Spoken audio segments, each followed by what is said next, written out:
विपक्षी दलों की एकजुटता के लिए बेंगलुरु में चल रही बैठक के जवाब में भाजपा ने बुलाई बैठक। राष्ट्रीय जनतांत्रिक गठबंधन की आज होगी अहम बैठक। 38 दलों के शामिल होने की खबर। लोकसभा चुनाव में भाजपा के खिलाफ एकजुट लड़ाई की रणनीति को अंतिम रूप देने के लिए विपक्ष तैयार। 26 विपक्षी दलों की सोमवार को शुरू हुई बैठक का आज दूसरा दिन।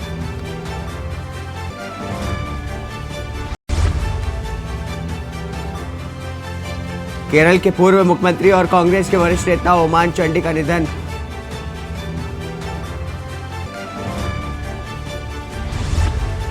पाकिस्तान से 4 बच्चे संग नेपाल के रास्ते भारत आई। सीमा हैदर से एटीएस ने पूछताछ की। सीमा समेत प्रेमी सचिन। नमस्कार, स्वागत है आपका। आप देख रहे हैं देश की बात। मैं हूं आपके साथ हारिस। बड़ी खबर आपको बता दें सामने आ रही है। देश की खबर में आपको बता दें तो आप देख रहे हैं देश की खबर। बड़ी खबर आपको बता दें लखनऊ से, जहां पर सीएम योगी आदित्यनाथ का आज कार्यक्रम है। बता दें कि यूपी एसएससी से चयनित एएनएम को देंगे नियुक्ति पत्र। तो लखनऊ से खबर, जहां पर सीएम योगी आदित्यनाथ आज का कार्यक्रम आपको बता दें। यूपी एसएससी से चयनित एएनएम को देंगे नियुक्ति पत्र। 1573 एएनएम स्वास्थ्य वर्कर्स को मिलेगा नियुक्ति पत्र। सुबह 11 बजे लोक भवन सभागार में कार्यक्रम होगा। बता दें कि लखनऊ में सीएम योगी आदित्यनाथ का आज का कार्यक्रम है। यूपी SSSC से चयनित एएनएम को देंगे नियुक्ति पत्र योगी आदित्यनाथ।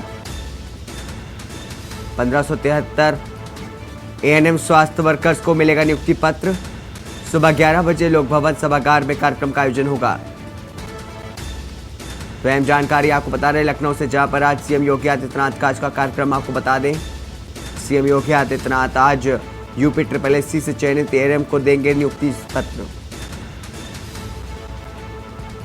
1573 एएनएम स्वास्थ्य वर्कर्स को मिलेगा नियुक्ति पत्र। सुबह 11 बजे लोक भवन सभागार में कार्यक्रम होगा।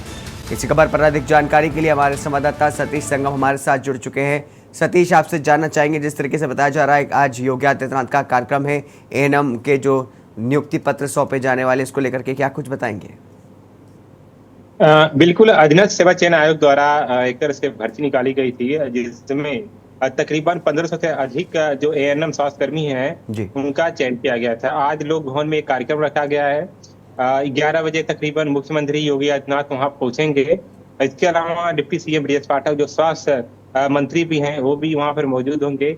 और एक तरह से एएनएम से जो नियुक्ति पत्र है उन लोगों को वितरण किया जाएगा। यहाँ पर जो हाल का जो कैफेटेरिया है उसमें तकरीबन 450 से अधिक जो स्वास्थ्यकर्मी जो नियुक्त हुए हैं, जो चयनित हुए हैं, उनको वहां पर आमंत्रित किया गया है। और तकरीबन 10 से ज्यादा जो स्वास्थ्यकर्मी उनको अपने हाथों से खुद मुख्यमंत्री योगी आदित्यनाथ एक तरह से नियुक्ति पत्र देंगे। इसके अलावा डिप्टी सीएम ब्रजेश पाठक बचे हुए लोगों को नियुक्ति पत्र देंगे।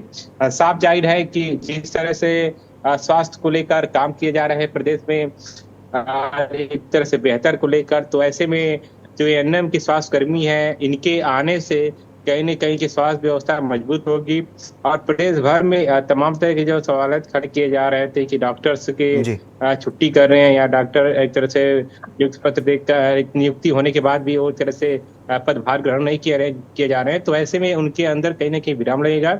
और जो स्वास्थ्य को लेकर तमाम तरह के दावे किए जा रहे हैं उसमें कहीं ना कहीं मजबूती आएगी। और इसके अलावा जो रोजगार को लेकर काम किए जा रहे हैं शासन द्वारा, उसकी भी एक झलक आज देखने को मिलेगी। तकरीबन जो प्रदेश भर में जो चयनित हुए हैं तकरीबन 1500 से अधिक जो एएनएम की जो स्वास्थ्यकर्मी हैं उनसे के जरिए कहीं ना कहीं रोजगार से भी जुड़ने की और जो नौकरी दी जा रही है उससे साफ जाहिर है कि आने वाले समय में वैकेंसी और भी निकाली जा सकती है, ऐसी भर्तियां और भी की जा सकती है। तो एक संदेश है युवाओं के अंदर। और लगातार पिछले कई महीनों से आप देखें कि हर सप्ताह में 1 से 2 ऐसी नियुक्ति पत्र दिए जा रहे हैं मुख्यमंत्री योगी आदित्यनाथ के जरिए से।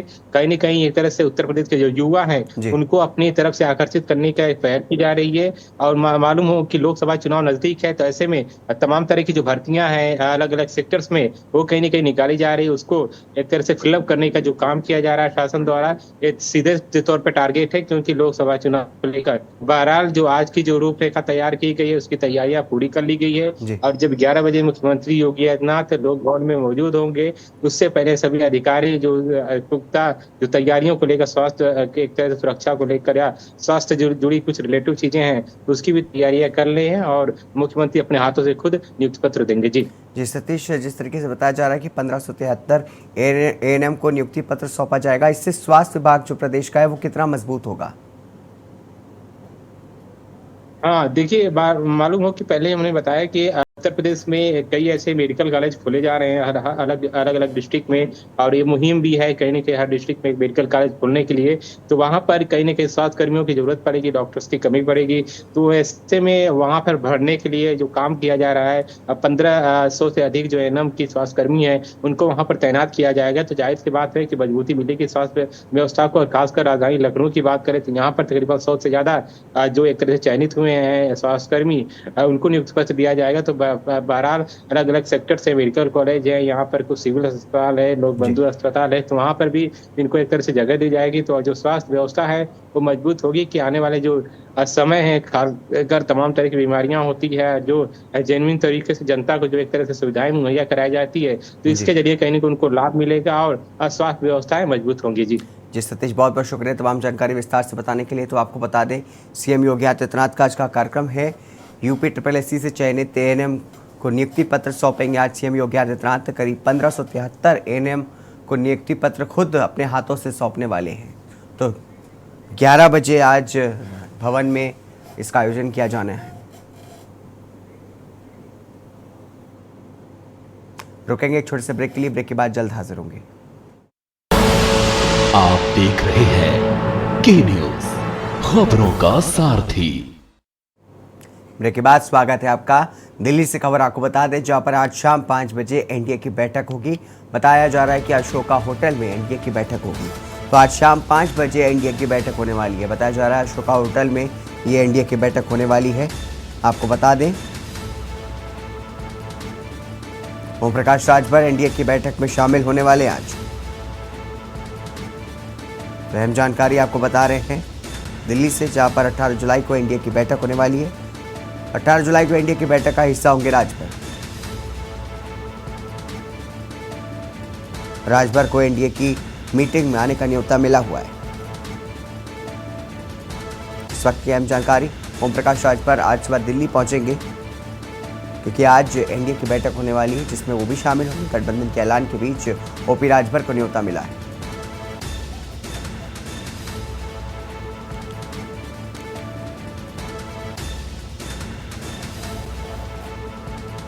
तो आपको बता रहे हैं अशोका होटल में आज एनडीए की बैठक होने वाली है। ओम प्रकाश राजभर एनडीए की बैठक में शामिल होंगे। बताया जा रहा है 18 जुलाई को एनडीए की बैठक में हिस्सा होंगे राजभर।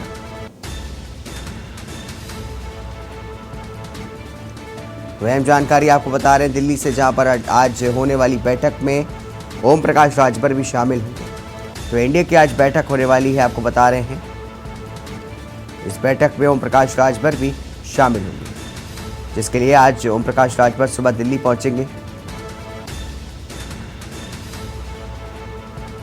तो अहम जानकारी आपको बता रहे हैं दिल्ली से, जहां पर आज शाम 5 बजे अशोका होटल में एनडीए की अहम बैठक होने वाली है।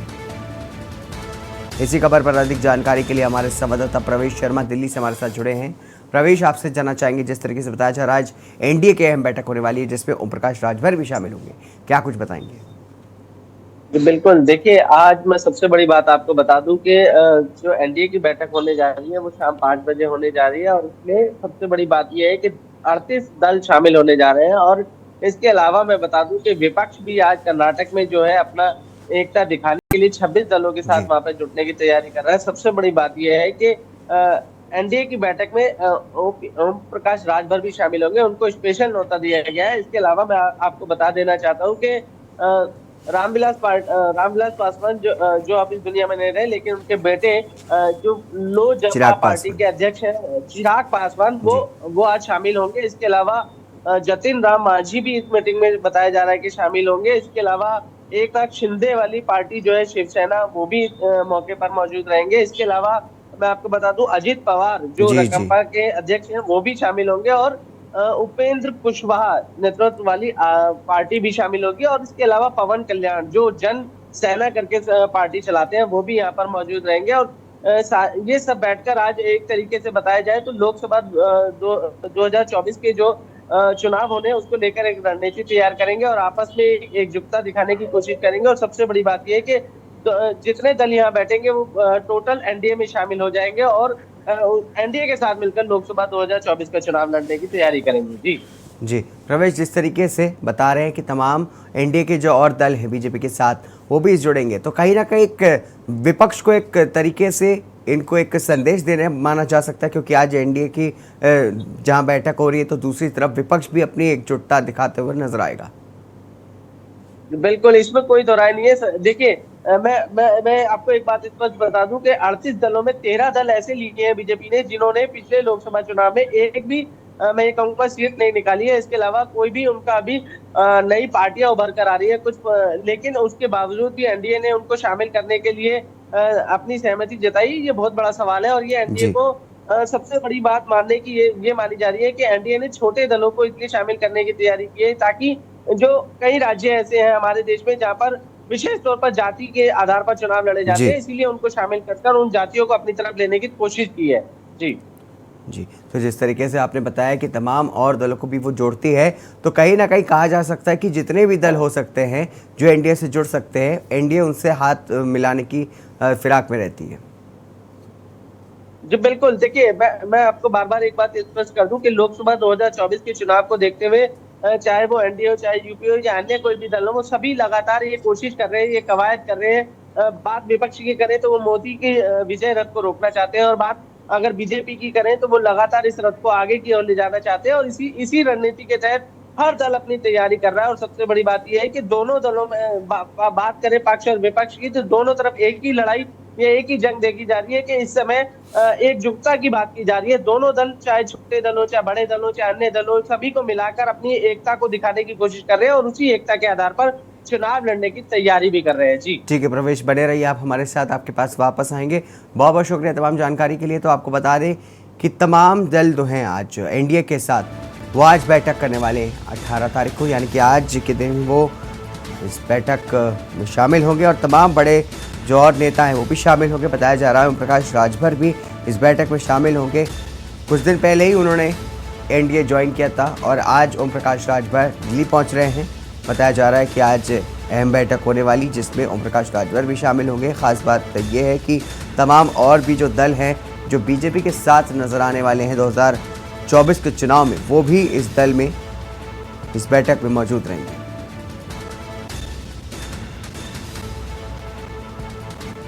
तो अहम जानकारी आपको बता रहे हैं।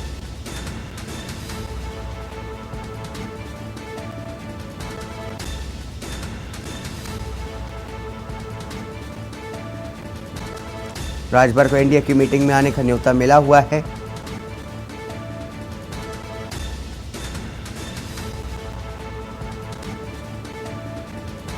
गठबंधन के ऐलान के बीच ओपी राजभर को न्योता दिया गया हुआ है।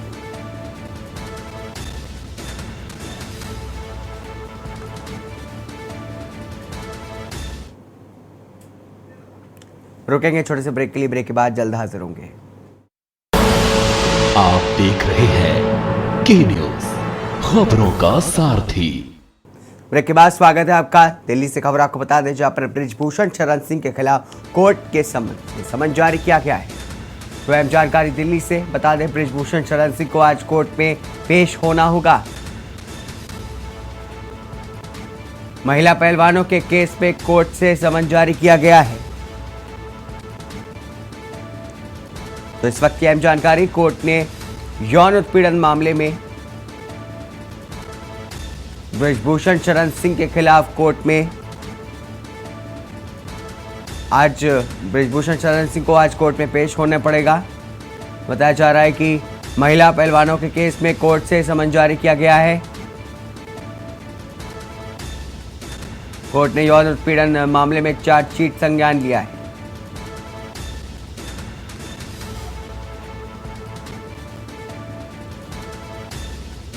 ब्रिजभूषण शरण सिंह को आज कोर्ट में होना होगा पेश। महिला पहलवानों के केस पे कोर्ट ने समन जारी किया।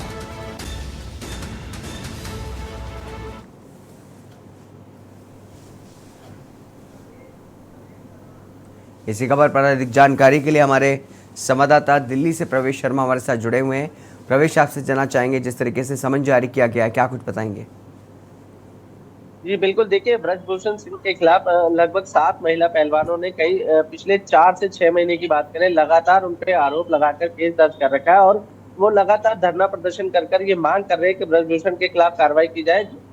उसी संदर्भ में दिल्ली पुलिस ने जब कोर्ट में अपनी चार्जशीट फाइल कर दी है तो कोर्ट ने उस पर संज्ञान लिया है और आज राज अवेन्यू कोर्ट में लगभग 2 बजे के आसपास बताया जा रहा है ब्रजभूषण सिंह को राज अवेन्यू कोर्ट में राज अवेन्यू कोर्ट के समक्ष पेश होना होगा और उसके बाद कोर्ट उनके जो मामले को लेकर सुनवाई करेगा। सबसे बड़ी बात यह सामने आ रही है कि 7 महिला पहलवानों में से 6 महिला पहलवानों ने ये आरोप लगाया है कि ब्रजभूषण सिंह ने तेज सांस लेने के साथ साथ यह कहे अन्य एक्टिविटी की जांच करने के आधार पर महिलाओं के साथ छेड़छाड़ी या ये कहें कि टच करने की कोशिश की है।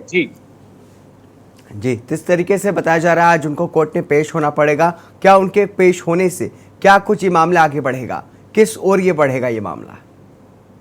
जी देखिए, कानून का शिकंजा ब्रजभूषण की तरफ खिंचता हुआ नजर आ रहा है क्योंकि जिस तरीके से चार्जशीट में साफ साफ ये बातें दिल्ली पुलिस ने अपनी जांच में लिखी है कि उन्होंने अपनी जांच में ये पाया है कि महिलाओं ने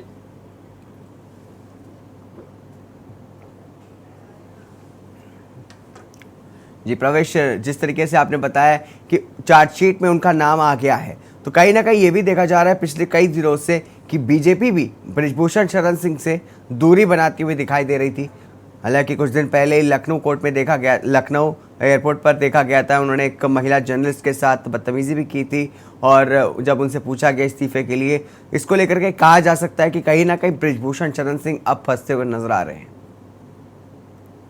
जी बिल्कुल, देखिए ब्रजभूषण सिंह अगर कोई पत्रकार उनसे कोई सवाल करता है या ये कहें कि उनसे कुछ उनका पक्ष जानने की कोशिश करता है तो वो अपना पक्ष रखने के बजाय जिस तरीके की उन्होंने टाइम्स नाउ के एक पत्रकार के साथ एक घटना को घटित किया उसे पूरे देश ने देखा और सबसे बड़ी बात यह है कि वो भी एक महिला पत्रकार थी जिसमें उनके हाथ पे चोटिल करने की घटना भी हमने देखी। लेकिन बहरहाल आज जब वो कोर्ट के सामने पेश होंगे तो सबसे बड़ी बात ये सामने आएगी कि कोर्ट उनके समक्ष या ये कहें उनको लेकर किस तरीके का डिसीजन देता है। और सबसे बड़ी बात यह है कि दिल्ली पुलिस की चार्जशीट में ये फाइनल हो चुका है कि छेड़छाड़ की घटना हुई है।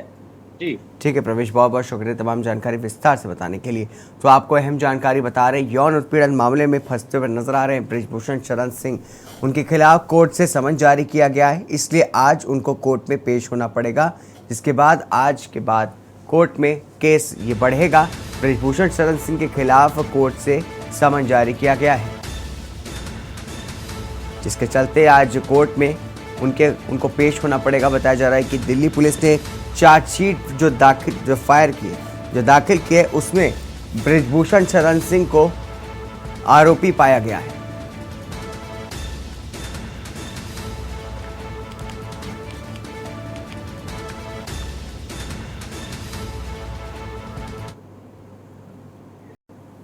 महोबा में ट्रिपल मर्डर की वारदात होने से सनसनी फैल गई है। नशे के आदी पति ने ईंट पत्थरों से कुचल करके अपनी 2 मासूम बच्चियों सहित पत्नी की नृशंस हत्या कर दी। वारदात को अंजाम देकर के हत्यारा पति मौके से फरार हो गया।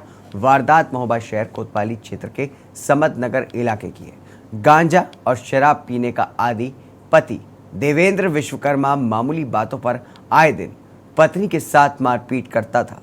कपड़ों की फेरी लगाने वाला देवेंद्र नशे का इस कदर आदी था कि छोटी छोटी बातों पर पत्नी के साथ झगड़ा और विवाद करता था। खाने से लेकर के रोटी जलने तक, सब्जी में पानी होने, इन जैसी बातों को लेकर के घर में आए दिन घरेलू कलह मचता था। बताया जा रहा है कि शाम के समय जब हत्यारोपी का पिता ठाकुरदीन और मां घर पर नहीं थे, तभी पति पत्नी के बीच विवाद होने लगा और इसी दरमियान सनकी पति ने तिहरे हत्याकांड को अंजाम दे डाला। फिर पति ने पत्नी रामकुमारी और बड़ी पुत्री 9 वर्षीय आरुषि साथ ही 5 वर्ष की सोनाक्षी की ईंट पत्थरों से कुचल करके हत्या कर दी। मटर है 250 ग्राम लटके थे, लेके आया है।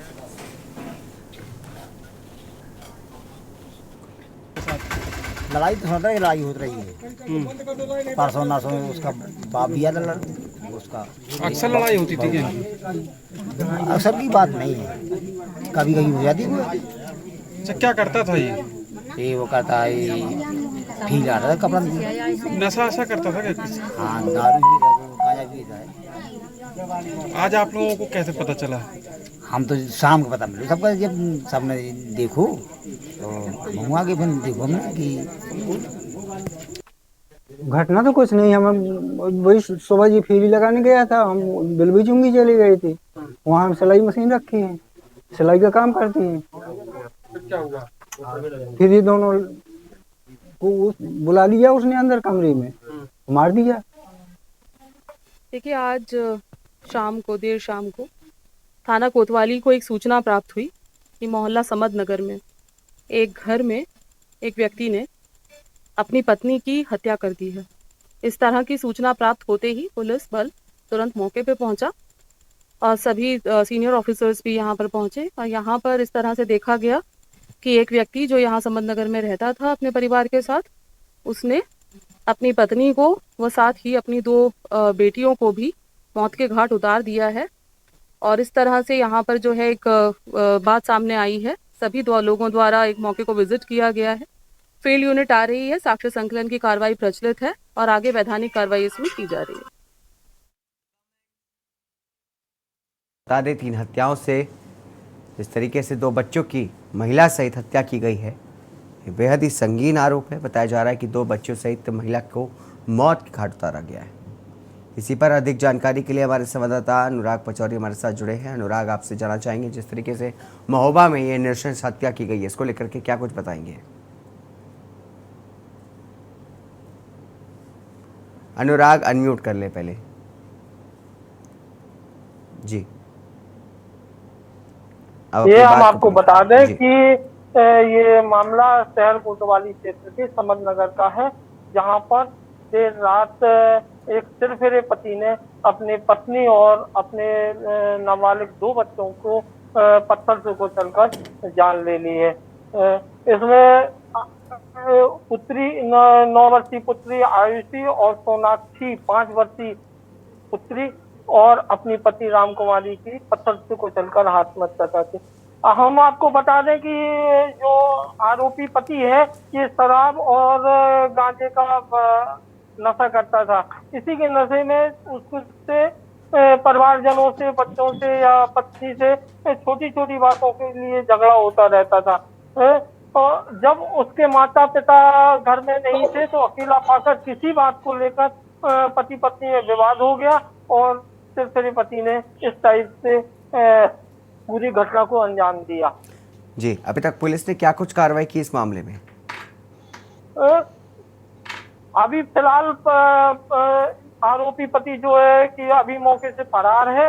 तो पुलिस ने कई टीमें गठित करके उसकी छानबीन कर रही है और फॉरेंसिक टीम को बुलाकर उसमें साक्ष्य इकट्ठे किए गए हैं।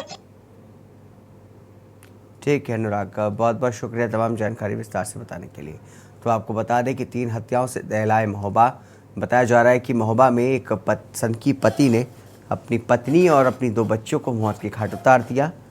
घरेलू विवाद के चलते इस घटना को अंजाम दिया गया है।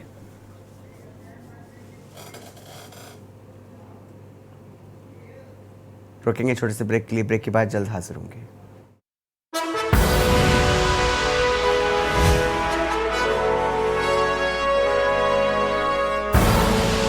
आप देख रहे हैं के न्यूज, खबरों का सारथी।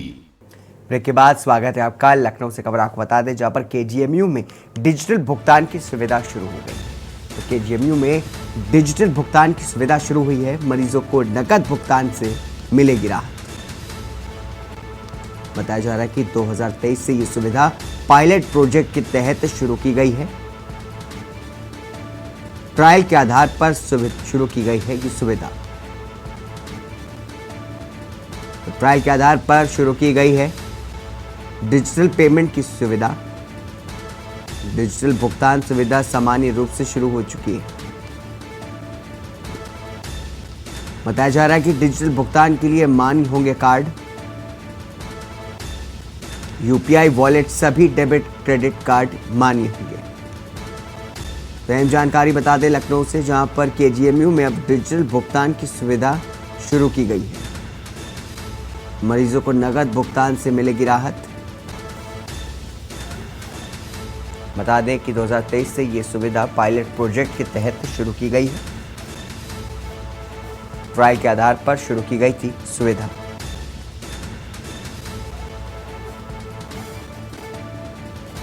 ट्रायल के आधार पर शुरू की गई थी सुविधा।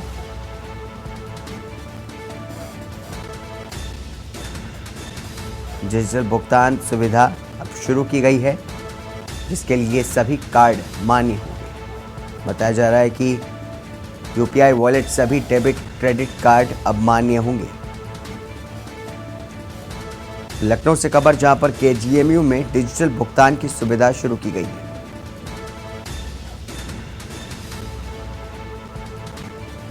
इसी खबर पर अधिक जानकारी के लिए हमारे संवाददाता पवन तिवारी हमारे साथ जुड़ चुके हैं। पवन, आपसे जानेंगे जिस तरीके से अब डिजिटल भुगतान की सुविधा शुरू की गई है केजीएमयू में, क्या कुछ बताएंगे? मरीजों को इससे कितनी राहत मिलेगी?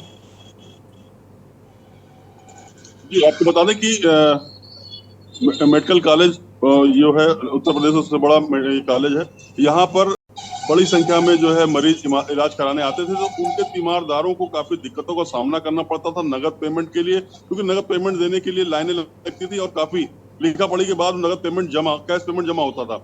तो जिस तरह ये पहले एक बार पायलट प्रोजेक्ट के तहत इसको लागू किया गया था, उसकी सफलता के बाद इसको अब सामान्य तौर से लागू कर दिया जाएगा और सभी जो मरीज भर्ती हैं उनके तीमारदार अब अपने क्रेडिट कार्ड, डेबिट कार्ड और किसी भी पेटीएम या गूगल पे जिस तरह का वॉलेट वो यूज करते हैं, उससे जो है पेमेंट अब हो जाएगी। तो ये काफी राहत भरी खबर है उन तीमारदारों के लिए जो अपने मरीजों को इलाज के लिए लखनऊ के केजीएमसी कॉलेज में ले जाते हैं। ये इसका जो है इस प्रोजेक्ट पे 2023 की शुरुआत से ही काम चल रहा था, इसका ट्रायल किया गया था, सफल होने के बाद अब इसको सामान्य तौर से लागू कर दिया गया है। तो कहीं ना कहीं एक राहत वाली खबर है और जो मरीजों के तीमारदार हैं उनको अब भटकना नहीं पड़ेगा पेमेंट कराने के लिए। अब जो उनका अकाउंट नंबर है केजीएमसी का या जो उनका स्कैन कोड होगा, उसको स्कैन करके आसानी से भुगतान कहीं से भी आदमी कर सकेगा। तो ये कहीं ना कहीं एक राहत बड़ी खबर है कि आदमी अपने जो तीमारदार, जो मरीज भर्ती होते थे, उनको तीमारदार उनका जो है देखरेख करने में व्यस्त होता था, पैसा जमा करने में दिक्कत आती थी। तो कहीं ना कहीं अब जब ये स्कैन करके पैसा जमा हो जाएगा और डेबिट क्रेडिट कार्ड से भी बैंक के द्वारा जब जमा हो जाएगा, तो कहीं ना कहीं उनको काफी सुविधा मिलेगी, सहूलियत मिलेगी। जी पवन, जिस तरीके से बताया गया कि अब सुविधा मिलेगी, लेकिन कई जगह हम देखते हैं कि कहीं कहीं होता है कि इस तरह की सुविधाएं होती है, लेकिन फिर भी तीमारदारों पर जोर डाला जाता है कि वो कैश में ही पेमेंट करें। अगर ऐसी कुछ मतलब घटना घटती है तो तीमारदार कहां पर जाएंगे?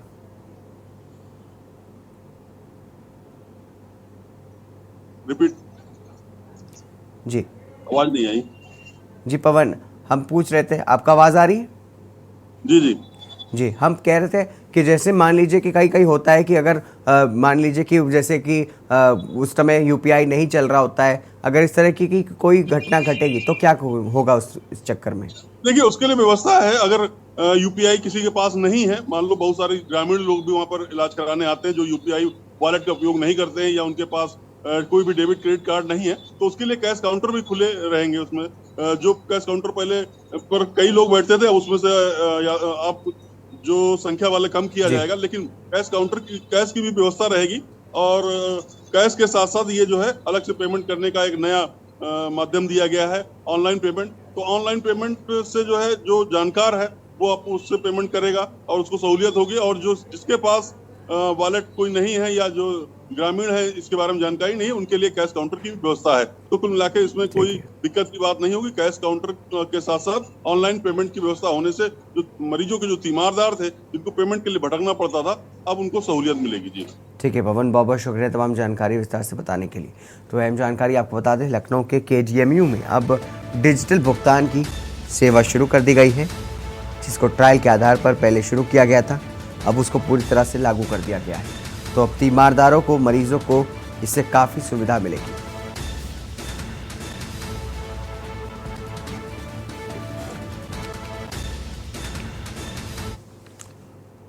वहीं देश की बात आप बता दें, पीएम नरेंद्र मोदी का नागौर दौरा स्थगित हो गया है। बताया जा रहा है जहां पर पीएम नरेंद्र मोदी आज नागौर में जाने वाले थे, उनका दौरा स्थगित किया गया है। 9 करोड़ किसानों के खाते में सम्मान निधि भेजने की तैयारी थी। बताया जा रहा है कि पीएम के 28 जुलाई को करनाल में होने वाली थी बड़ी रैली। तो नागौर दौरे की तैयारियों पर अचानक से ब्रेक लग गया है। बताया जा रहा है 15 अगस्त के बाद ही पीएम नरेंद्र मोदी का दौरा होगा नागौर में। राजस्थान में पीएम 9 महीने में कर चुके हैं 7 जनसभाएं।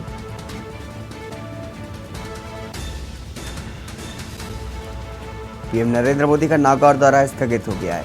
9 करोड़ किसानों को सम्मान निधि भेजने की तैयारी थी।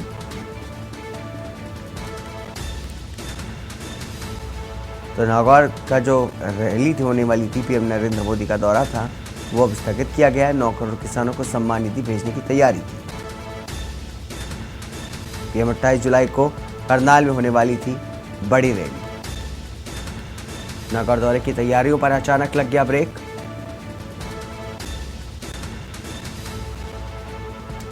पंद्रह अगस्त के बाद ही पीएम नरेंद्र मोदी का दौरा होगा। राजस्थान में पीएम नरेंद्र मोदी 9 महीने में कर चुके हैं 7 जनसभाएं। पीएम मोदी का नागौर दौरा स्थगित।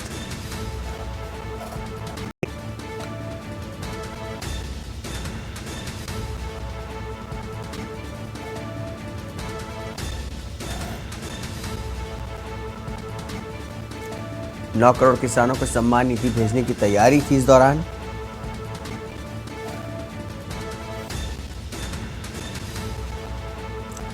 पीएम के 28 जुलाई को करनाल में रैली होने वाली थी। तो नागौर दौरे की जो तैयारियां थी उस पर अचानक से ब्रेक लग गया है। राजस्थान में पीएम 9 महीने में कर चुके हैं 7 जनसभाएं।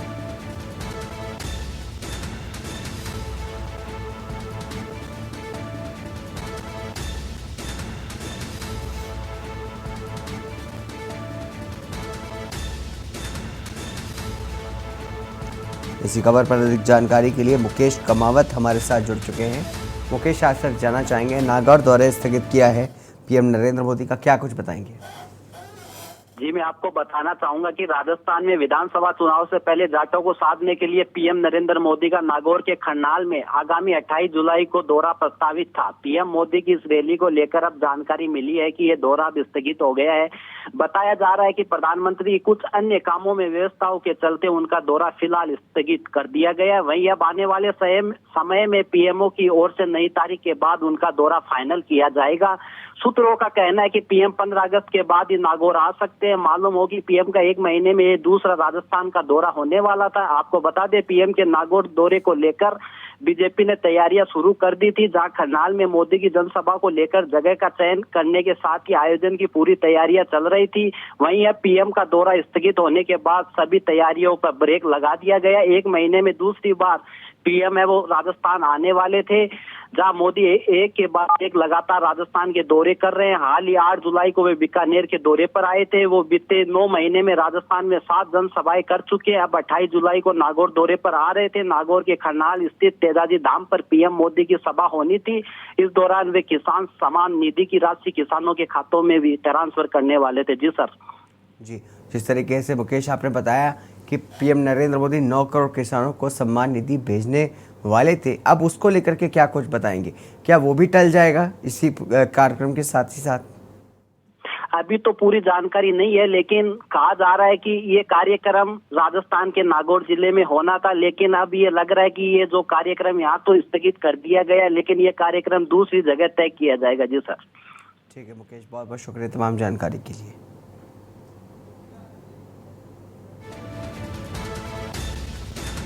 तो अहम जानकारी आपको बता रहे थे, पीएम नरेंद्र मोदी का नागौर दौरा जो है वो स्थगित कर दिया गया है। बताया जा रहा है कि तमाम दूसरे कार्यों के चलते ये स्थगित किया गया है कार्यक्रम। रुकेंगे छोटे से ब्रेक के लिए, ब्रेक के बाद जल्द हाजिर होंगे। आप देख रहे हैं के न्यूज, खबरों का सारथी। ब्रेक के बाद स्वागत है आपका। खबर हरियाणा से है, जहां पर गोहाना में मुख्यमंत्री मनोहर लाल खट्टर ने भूमि पूजन करके जाट भवन की आधारशिला रखी। इस अवसर पर आयोजित जनसभा को संबोधित करते हुए मुख्यमंत्री ने कहा कि जाट समाज अग्रणी समाज है, जो कि कृषि के साथ सेना में पर्याप्त संख्या तथा खेलों में देश प्रदेशों का नाम विश्व स्तर पर रोशन कर रहा है। उन्होंने कहा कि परिवार के नाते व्यक्ति अपने लिए घर की व्यवस्था कर लेता है, किंतु सामाजिक तौर पर सामूहिक कार्यक्रमों के लिए इस प्रकार के भवन की आवश्यकता होती है। सरकार हर समाज को व्यवस्था अनुसार जमीन देती है। अन्य समाजों में भी भूमि के लिए आवेदन किया है, जिन्हें जल्द ही जमीन आवंटित की जाएगी। मनोहर लाल खट्टर ने भूमि पूजन करके जाट भवन की रखी आधारशिला। 6S शिक्षा, स्वाभिमान, स्वास्थ्य, सुरक्षा, स्वावलंबन और सुशासन को ले दिया गया बढ़ावा। मुख्यमंत्री 3C क्राइम, करप्शन व कास्ट बेस्ड पॉलिटिक्स पर करारी चोट की। मनोहर लाल खट्टर ने कहा कि जातिगत राजनीति में बांटने वाला नहीं है, प्रदेश का भला कर सकते हैं। पिछले 8.5 वर्षों में हमारी सरकार ने 35 लाख लोगों को रोजगार दिया है। मुख्यमंत्री मनोहर लाल खट्टर ने कहा कि हरियाणा के मुख्यमंत्री मनोहर लाल खट्टर ने आज गोहाना में जाट भवन धर्मशाला के लिए सेक्टर 7 में भूमि पूजन देने के उपरांत सोमवार को भूमि पूजन करते हुए इसकी आधारशिला रखी। इस अवसर पर बधाई देते हुए उन्होंने भवन में डिजिटल पुस्तकालय के निर्माण हेतु 21 लाख रुपए की अनुदान राशि देने की घोषणा की। साथ ही उन्होंने बताया कि पिछले 8.5 वर्षों के कार्यकाल के दौरान राज्य सरकार ने प्रदेश में 35 लाख लोगों को रोजगार देने का कार्य किया है।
खबर हरियाणा के सोनीपत से, जहां पर दिल्ली में करनाल आ रही गाड़ी में अज्ञात कारणों से आग लग गई। गाड़ी में 4 युवक सवार थे, जिसमें से किसी की भी हताहत होने की खबर नहीं आई है और ना ही किसी को कोई नुकसान पहुंचा है। आपको बता दें कि जब गाड़ी में आग लगी तो ड्राइवर ने जल्दबाजी करते हुए गाड़ी को एक साइड लगा करके गाड़ी को रोड पर ही जलता हुआ छोड़ दिया। सूचना पर पहुंची फायर ब्रिगेड की गाड़ियों ने आग पर काबू पाया और चारों यात्रियों को सुरक्षित बाहर निकाला।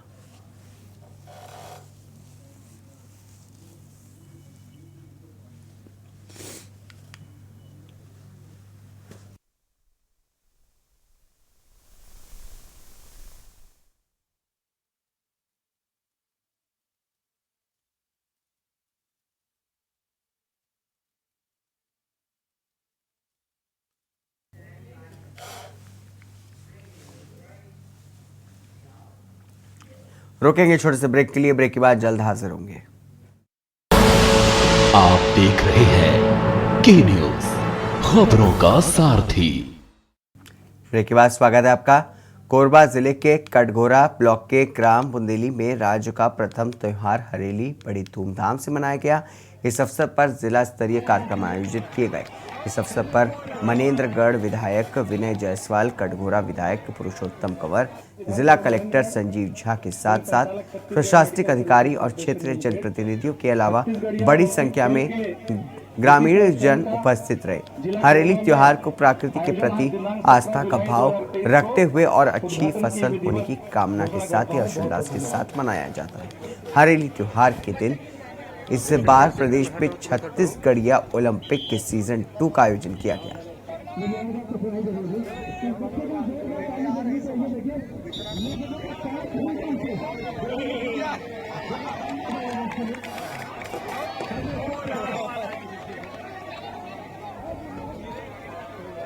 विधानसभा मनेन्द्रगढ़ एवं संचालक Chhattisgarh medical services corporation limited Chhattisgarhiya Olympic खेल के द्वितीय संस्करण का जिला कोरबा में आयोजन आज दिनांक 17 जुलाई 2023 को उद्घाटन की विधिवत घोषणा का आयोजन कर रहे हैं। इसे समझ लीजिए कि आज पूरे प्रदेश में वो एक उत्सव का रूप ले लिया है और निश्चित रूप से जो अपन देखते हैं ना कि जब दक्षिण के किसी राज्यों में आप जाओ तो कहीं कलारी फाइट तो और जो भी उनकी परंपरागत चीज़ें रहती है उसको राष्ट्रीय अंतर्राष्ट्रीय स्तर पे उनको मान्यता मिल गई है। तो ये 5 साल की जो माननीय हमारी भूपेश बघेल जी की सरकार है उसको ये एक स्थान दिलाने की कोशिश की है। आगे चल के हम लोग ये सोचते हैं कि ये सारी जो परंपरा है इसको राष्ट्रीय और अंतर्राष्ट्रीय मान्यता मिलेगी। होता है जो भारतीय जनता पार्टी की परंपरा है, देखिए 4.5 साल आप लोगों ने देखा होगा कहीं भी वो दिखे नहीं, न किसान के मुद्दे पे, न युवाओं के मुद्दे पे, न बेरोजगारी भत्ता की बात करें, समर्थन मूल्य की बात करें।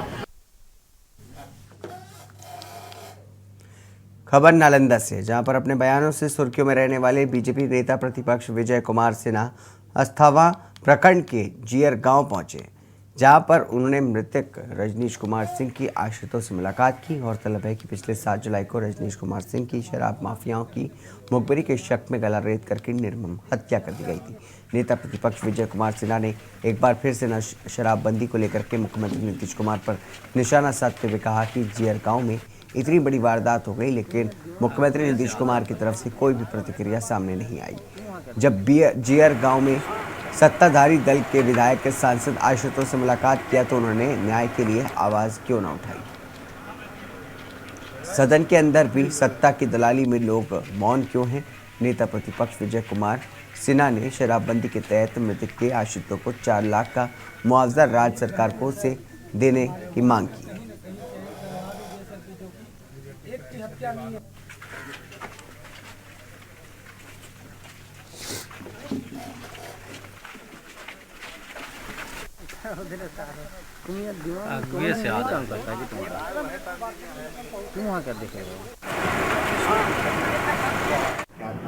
देखिए, इतने गरीब लोग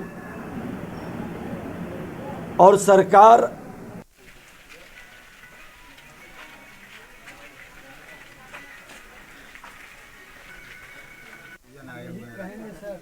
हमारे वहाँ कहीं न कहीं चाहे दरबार जैसा की जो कि एक की हत्या नहीं है।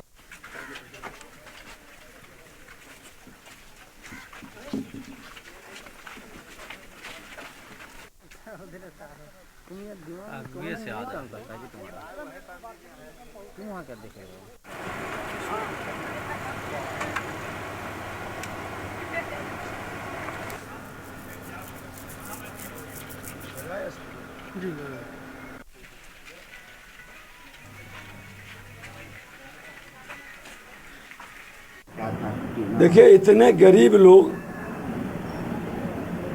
और सरकार की मानसिकता, एक तरफ दारूबंदी के पक्ष में अभियान चलाएंगे, दूसरे तरफ दारू का विरोध करने वाले की हत्या होने पर मौन रहेंगे, कोई प्रतिक्रिया नहीं। उनके विधायक आए थे यहाँ, विधायक जी आए, बस वो ऐसे करके चले। सत्ताधारी दल के लोग आए हैं तो न्याय के लिए क्यों आवाज नहीं उठाए। ये सदन चला, सदन के अंदर क्यों चर्चा नहीं की।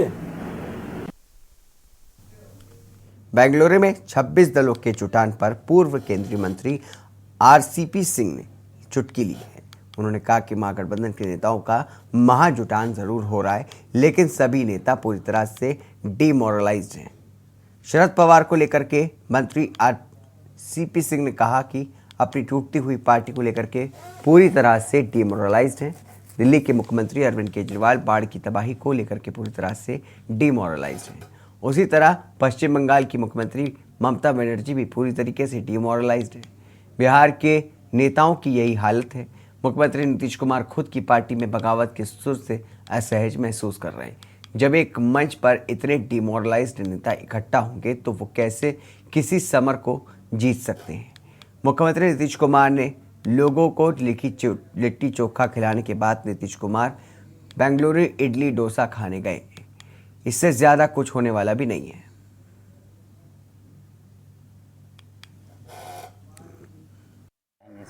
देखिए, जितने लोग वहाँ इकट्ठा हो रहे हैं, जिसको आप जुटान बोल रहे हैं, उनमें जितने नेता हैं, एक एक करके सबका देखिएगा तो सब लोग डिमोरलाइज्ड हैं। आप शुरू करिए। जो सबसे बड़े नेता महागठबंधन के माने जाते हैं आदरणीय शरद पवार जी, क्या स्थिति है? उनकी पार्टी टूट चुकी है, तो पूरी तरह से डिमोरलाइज्ड है। दिल्ली में ले लीजिए, दिल्ली के मुख्यमंत्री जी आदरणीय अरविंद केजरीवाल, जरा सोचिए जी, दिल्ली में किस प्रकार की तबाही मची है। दिल्ली की जनता उनसे अपेक्षा करती है कि भाई यहाँ रह करके हम लोग की सेवा करें, और अरविंद जी गए हुए हैं कहाँ? तो बेंगलुरु। तो उनको क्या लग रहा होगा? उनमें डिमोरलाइज्ड हैं बिल्कुल पूरी तरह से। उनके कई साथी जो हैं जेल के अंदर हैं, तो वो भी डिमोरलाइज्ड हैं। आप चलिए कलकत्ता, कोलकाता में क्या हाल है? ममता बनर्जी भी डिमोरलाइज्ड हैं। आप वहीं देख लीजिए, साउथ में चलिए, बगल में तमिलनाडु, उनके जो स्टालिन साहब हैं वो खुद डिमोरलाइज्ड। इसके साथ देश की बात में बस इतना ही। दीजिए इजाजत, नमस्कार।